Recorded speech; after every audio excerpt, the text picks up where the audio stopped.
Programme मध्य मुकाबले में खुशामदीद। मैं हूं रबिया एहसन और मेरे साथ मौजूद है रऊफ क्लासरा। और आज के प्रोग्राम में जिन टॉपिक से हम बात करेंगे उसमें सबसे पहले फैजाबाद धरना, वजीर आजम को बाईपास करके मुआहदा कर लिया। जनरल फैज हमीद को क्लीन चिट देने का पर्दाफाश। साबिक वजीर आजम शाहिद खाकान अब्बासी और एहसन इकबाल ने बड़े राजों से पर्दा हटा दिया। फैजाबाद धरने का मुआहदा मुझसे डिस्कस नहीं हुआ, फैज हमीद जबरदस्ती मुआहदे में शामिल हुए। शाहिद खाकान अब्बासी का बड़ा एतराफ। नून लीग के ताबड़तोड़ हमलों के बाद कमीशन रिपोर्ट क्या अपनी अहमियत मनवा सकेगी? इसके अलावा बात करेंगे पार्लियामेंट का मुश्तरका इजलास। सदर जरदारी के खिताब के दौरान अपोजिशन ने हंगामा खड़ा कर दिया। सदर पाकिस्तान ने तमाम सियासी जमातों को मुफाहमत की दावत दे दी। मुल्की निजाम की बेहतरी के लिए सबको मिलकर काम करना होगा। जरदारी का मुश्तरका इजलास से खिताब। गो जरदारी गो के नारे। क्या अपोजिशन और हुकूमती बेंच असम्बली की ताजीम के लिए इकट्ठे हो सकते हैं? दूसरी जानिब बानी PTI ने शेर अफजल मरवत के सऊदी हुकूमत के खिलाफ इल्जाम को मुस्तरद कर दिया। शहजादा सलमान से दोस्ताना ताल्लुकात का एतराफ। इसके अलावा बात करेंगे अरविंद केजरीवाल सुप्रीम कोर्ट से फौरी रिलीफ लेने में नाकाम। भारतीय सुप्रीम कोर्ट ने केजरीवाल केस की समाअत फौरी सुनने से इनकार कर दिया। भारतीय लोकसभा इंतखाबात से कबल मोदी मुखालिफ सियासतदानों की गिरफ्तारियों की ये जो हवा चल पड़ी है, इसको भी डिस्कस करेंगे। हमारे साथ मौजूद हैं सीनियर एंकर पर्सन तजिया निगार और हमारे बहुत फेवरेट मोहम्मद मालिक साहब। उनको वेलकम करेंगे। अस्सलाम वालेकुम मोहम्मद मालिक साहब। जी मालिक साहब, बहुत शुक्रिया आपने हमें वक्त दिया। ये जो आज असम्बली में जो पार्लियामेंट का इजलास हुआ मुश्तरका और इसके जो ऑप्टिक्स रहे, आप बहुत टाइम से पार्लियामेंट को कवर कर रहे हैं और आप जानते हैं कि क्या मिजाज है पार्लियामेंट का, वहां पे तकरीरों का क्या मिजाज है। ये कोई नए ऑप्टिक्स थे? नॉट रियली, ये एक्सपेक्टेड था और ऑपोजिशन पूरी स्ट्रेंथ में आई भी थी। एंड फ्रैंकली कोई मुझे, बल्कि इसको तो इन अ वे जो मुझे सरप्राइजिंग वो ये था कि सिर्फ से चीफ नहीं थे, नवाज शरीफ साहब नहीं थे, तो इसको तो खुद गवर्नमेंट ने भी एक non event sort of treat किया है। So there were no surprises. Okay, और ये भी बताइए मालिक साहब कि जिस तरह सदर ने कहा कि सबको सियासी तौर पर मिलकर बैठ के बातचीत करने की ज़रूरत है, तो ये जो माहौल बना हुआ है और जिस तरह से आपके ही प्रोग्राम में ख्वाजा आसिफ ने गालिबन ये बात कही कि ये तो हमसे बात ही नहीं करना चाहते, ये तो इस्टेब्लिशमेंट से बात करना चाहते हैं, तो एक तरफ ये अंडरस्टैंडिंग है कि बातचीत का कोई इम्कान नहीं है और दूसरी तरफ सदर ये बात कह रहे हैं कि मिलके बैठ के बात करनी होगी। ये मुमकिन नजर आता है? देखिए, कुछ चीजें होती हैं जो कोई भी सदर हो, कोई भी वजीर आजम, उनके लिए कहना लाजमी होता है। जब हेड ऑफ स्टेट बात करेंगे तो इंक्लूसिवनेस की बात करेंगे, मिलजुल के मिलने की बात करेंगे। ये कोई होगा पॉलिटिशियन जो ये कहेगा कि मिलके नहीं बैठना चाहिए, जो ये ना कहे कि नहीं हमें एक दूसरे का एहतराम नहीं करना चाहिए। ये बस सुन लीजिए कीजिए। बात यह है कि असल चीज देखते हैं कि ग्राउंड रियलिटी क्या है। डू एक्शंस मैच वर्ड्स और नॉट?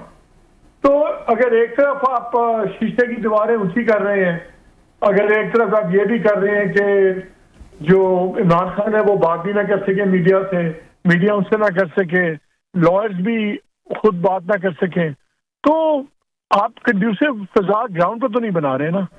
सो आई थिंक ये बातें ही हैं, इनको ज्यादा सीरियसली ना लें। अच्छा मालिक साहब, थैंक यू वेरी मच। आपने अगर जैसे अभी कह रही थी, रबिया कह रही थी, मेरा ख्याल इसको 7-8 हुकूमतें तो आप भुगत चुके हैं सर पिछले अपने, अगर मेरा ख्याल है 30-35 साल की रिपोर्टिंग में इस्लामाबाद में। तो ये सीन जैसे आपने कहा कोई नए भी नहीं थे, कोई इसमें कोई सरप्राइज भी ना नहीं था, फेयर इनफ।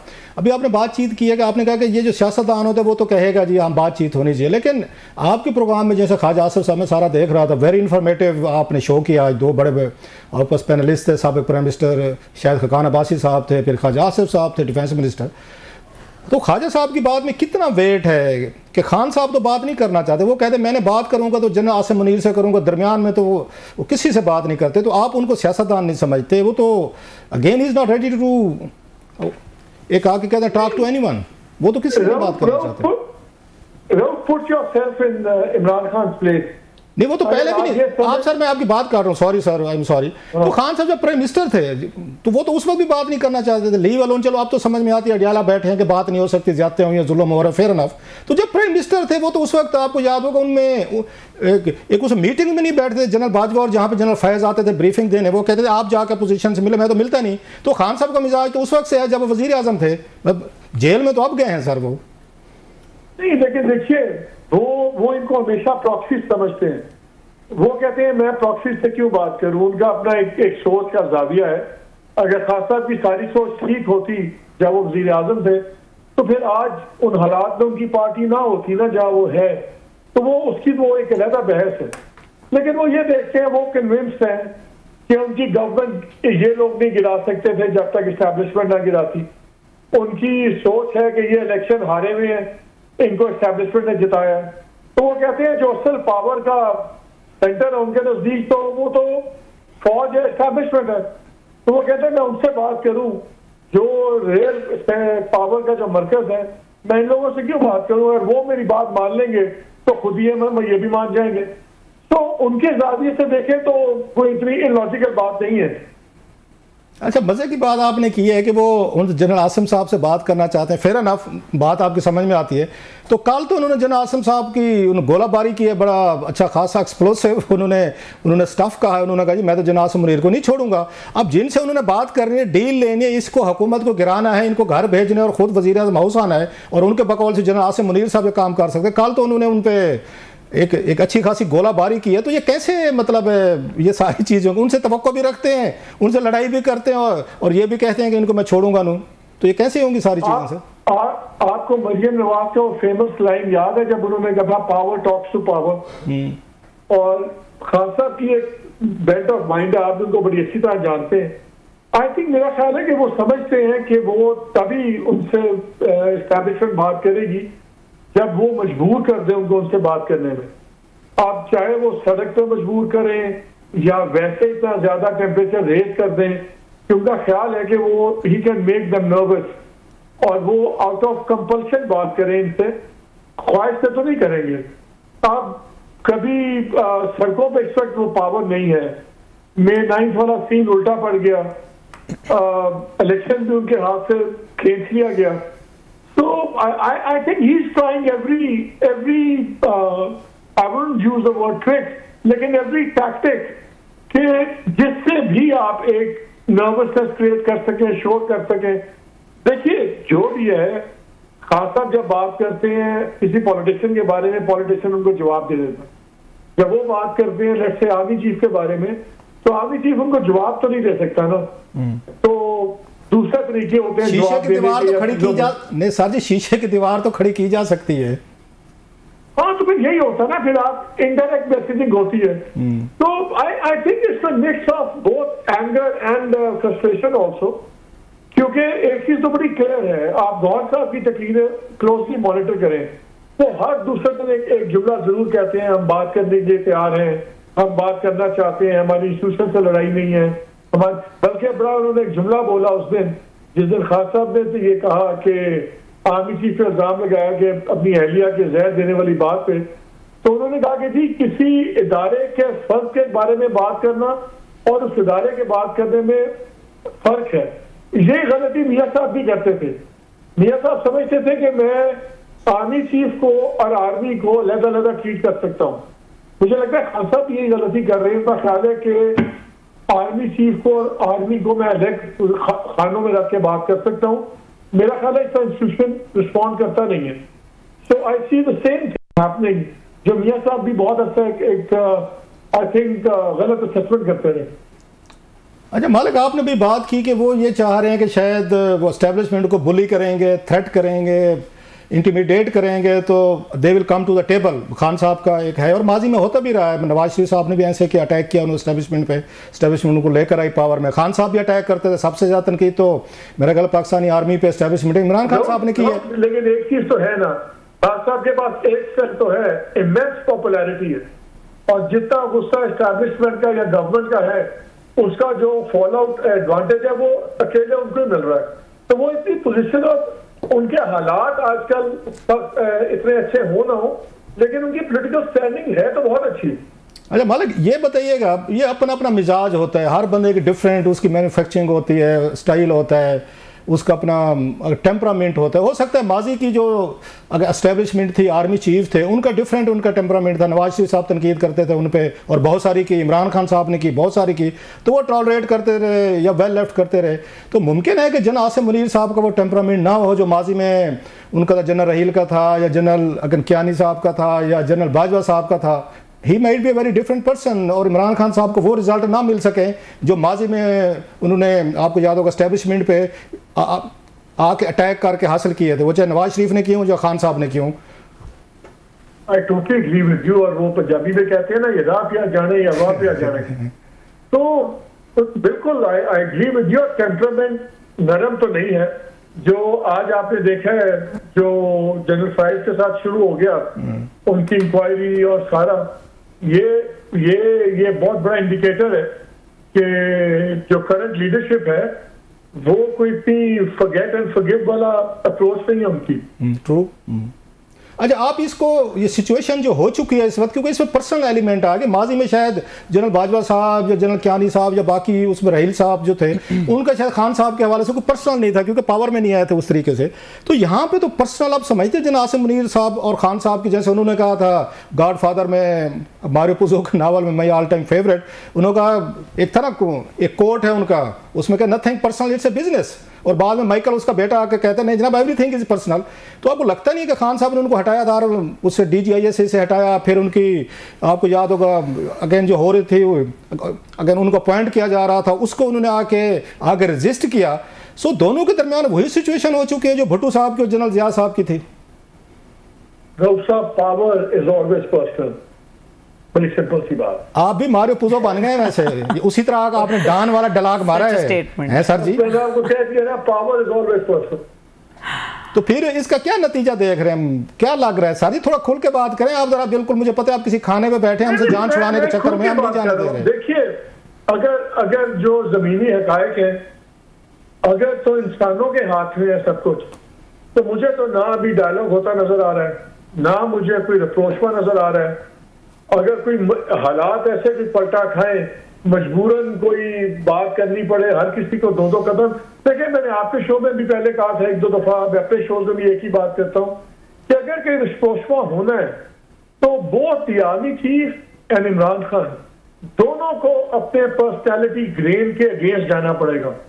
दोनों को 2 कदम पीछे हट के अपनी जो पहला गट रिएक्शन है या अपनी स्टाइल ऑफ पॉलिटिक्स या डीलिंग विद ईच अदर है, दोनों को बदलना होगा। और ये बड़ा मुश्किल आस्क है, ये इतना आसान नहीं है। अच्छा मालिक, ये कहना आसान होता है, बड़ी अहम बात की हमने नवाज शरीफ साहब के केस में देखा था, जब जनरल मुशर्रफ के साथ सींग अड़े थे और वो जेल में थे, तो उनके इंटरनेशनल दोस्त है, बिल क्लिंटन है, फिर उसके बाद कतरी है, लेबनीज है, सऊदीज है, और उनको आके जमानतें दे के गारंटी दे के ले गए थे। खान साहब को तो पूरी दुनिया में कोई गारंटी देने वाला नहीं है, अगर कोई बातचीत हो भी सही को अंडरस्टैंड आप देंगे। आप खान साहब के बड़े करीब रहे हैं, जानते हैं उनको।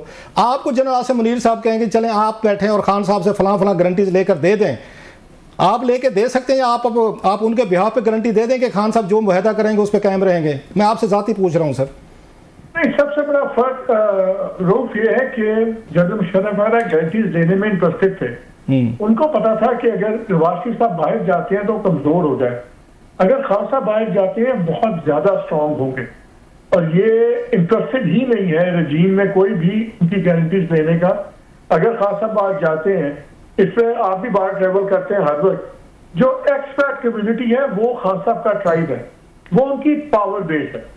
अगर खान साहब बाहर जाते हैं, ये कभी जाने नहीं देंगे, आप गारंटी तो दूर की बात। बहर की मैं पाकिस्तान में लोकली बात कर रहा हूँ ना, टाके बोर्ड के बहर जाएंगे, वो तो दुनिया का कोई मुल्क मेरा ख्याल है जाते हैं नहीं। तो अगर वो बाहर जाते हैं, उनके पास रिसोर्सेज, फंडिंग की कमी नहीं होगी, उनके पास इंटरनेशनल एक्सपोजर, उनका अपना कैरिश्मा है, उसकी कमी नहीं होगी।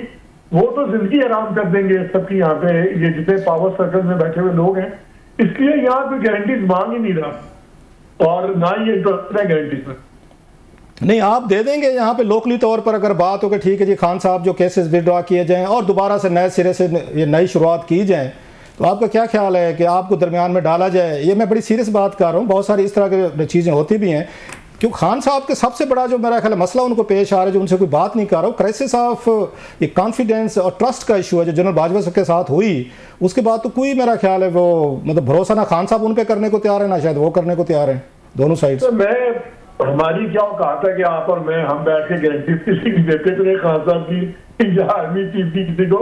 लेकिन एक चीज देखी है 38 साल के जर्नलिज्म कवरेज में कि पावर गेम्स के अंदर जो गारंटर्स होते हैं ना, वो पहले फारिग होते हैं।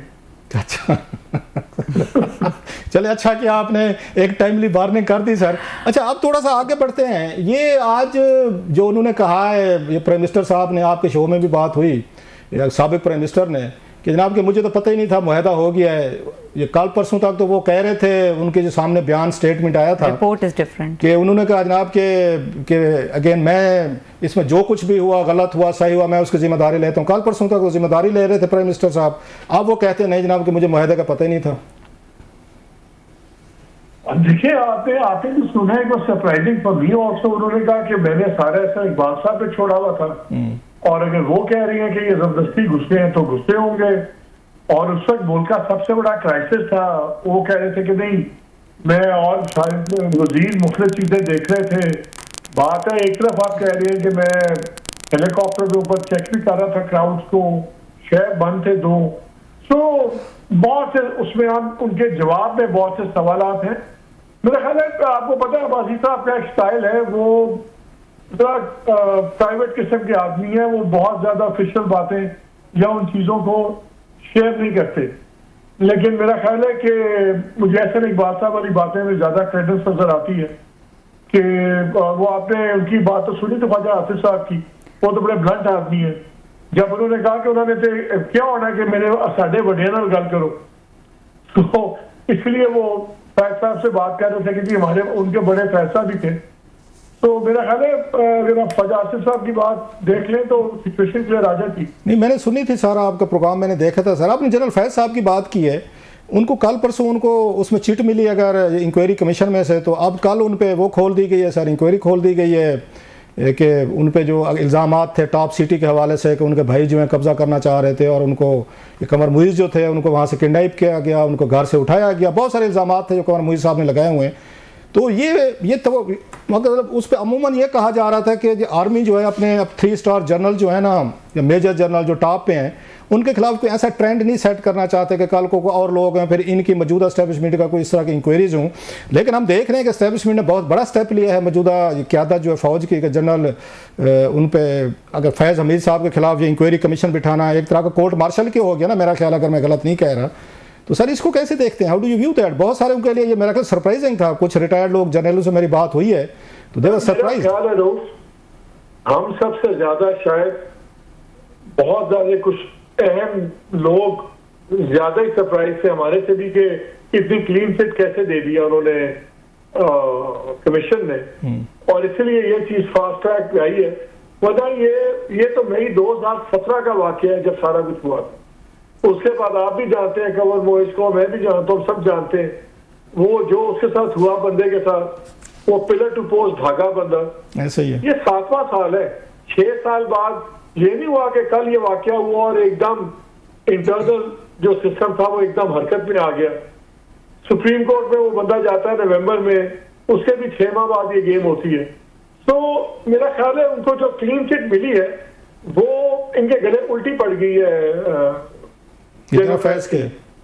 नहीं मतलब आप ये कह रहे हैं जो पब्लिक प्रेशर आया है, जो मीडिया प्रेशर आया है, पॉलिटिकल आया है कि देखें जनरल फैज साहब डीजीसी थे और उनकी वजह से देखें सब कुछ उनको क्लियर कर दिया गया। जो शोर शराबा उठा है आप ये कह रहे हैं कि उसी के दरमियान में उसका बेनिफिट उठाया गया है कि अब जो लोग जो हैं कुछ ज़्यादा उस पर तनकीद नहीं आएगी कि जनाब ठीक है जी जनरल फैज साहब जो हैं अगर उनके कोई ऐसे एक्ट्स हैं तो उनकी इंक्वायरी होनी चाहिए। लेकिन आप इसको कैसे देखते हैं? माजी में मेरा ख्याल है जनरल असद दुरानी साहब थे जिनको इस तरह का इंक्वायरी का सामना था, वो भी किताब लिखने पे जो उन्होंने उनके साथ लिखी थी एस दला साहब के साथ रॉ के जो चीफ थे। तो बाकी तो मुझे कोई नज़र नहीं आता कोई इस तरह का फॉर्मर DGIS है जो इस तरह के सीरियस एलिगेशन जिसमें खास फाइनेंशियल और दीगर इशूज़ हैं जिस पर इंक्वायरी हो रही है। That's first time if I am not wrong. इस पर वही जवाब मैं दूंगा जो मैंने आपसे पहले दी थी, आपकी मारियो पूजो बना दिया था सर। Power is personal. मतलब आप ये कहना चाह रहे हैं कि मौजूदा एस्टेब्लिशमेंट और जनरल फैज साहब के दरमियान कोई पर्सनल है, सो दैट्स द रीजन? मेरा ख्याल है जनरल फैज साहब, और बेशक मैं आज अपने शो में भी कह रहा था कि शायद ये हमारा कोई DGI ऐसा ही है जो कंट्रोवर्शियल ना हो रहा हो, लेकिन मेरा ख्याल है शायद ये सबसे ज्यादा कंट्रोवर्शियल, सबसे ज्यादा पावरफुल और सबसे ज्यादा एम्बिशियस थे। मैं ये आखिरी कहने वाला था, अगर आप ना कहते ना एम्बिशियस तो I was going to the say it कि उनका एम्बिशियस बहुत ज्यादा थे। जब आप ऐसी चीजें करते हैं तो then you step on a lot of toes, and when you step on a lot of toes तो फिर बहुत ही गलत टोस पे भी एक्सेप्ट कर जाते हैं। तो आपको ये नहीं लगता कि मालिक साहब के ये जो एक अंडरस्टैंडिंग हुई थी कि इमरान खान साहब प्राइम मिनिस्टर आएंगे 2018 में, उस वक्त बाजवा साहब को एक्सटेंशन मिलेगी और फिर 3 साल बाद 2022 में जनरल ये फैज साहब जो हैं वो आके आर्मी चीफ बन जाएंगे उनकी जगह पे, तो आपने देखा खान साहब भी वजीर आजम बन गए, उनकी डील का हिस्सा भी पूरा हो गया जो मुखालफिन कहते हैं। जनरल बाजवा साहब ने भी 3 साल ले लिए, वो डील भी पूरी हो गई। जब जनरल फैज साहब की बारी है तो मेज ही उलट गई। तो फैज साहब का तो मतलब नाराज होना, एंग्री होना या फ्रस्ट्रेट होना या इधर उधर जो आप कह रहे हैं किसी के टोज को जाकर टच करना, वो तो बनता था कि इमरान खान साहब भी अपना हिस्सा ले गए, बाजवा साहब भी ले गए, फैज साहब की बारी मेज ही उलट गई। सर जी थर्ड वर्ल्ड में ना गुस्सा बजस जुस्सा करना चाहिए। बहुत शुक्रिया सर जी। है वे अगेन वो क्या कहते हैं, आप उस पर डिनर पे थे, मैंने आपको एक ज़बरदस्ती आपको शो में मजबूर किया। बहुत शुक्रिया बॉस, ग्रेटफुल। मोहम्मद मालिक साहब हमारे साथ मौजूद एक्सक्लूसिव गुफ्तगू कर रहे थे और यहाँ पे वक्त हुआ है ब्रेक का। ब्रेक के बाद बात करेंगे जो आज पार्लियामेंट का मुश्तरका इजलास हुआ, क्योंकि क्लास साहब का भी एक बहुत क्या कहना चाहिए एक्सक्लूसिव उनका एरिया है जिस पे वो बात करते हैं और हमेशा अच्छी बात करते हैं। और कुछ दिल्ली के हवाले से भी बात करेंगे, अरविंद केजरीवाल जिनको सुप्रीम कोर्ट से रिलीफ नहीं मिला। इस ब्रेक के बाद हमारे साथ रहिए।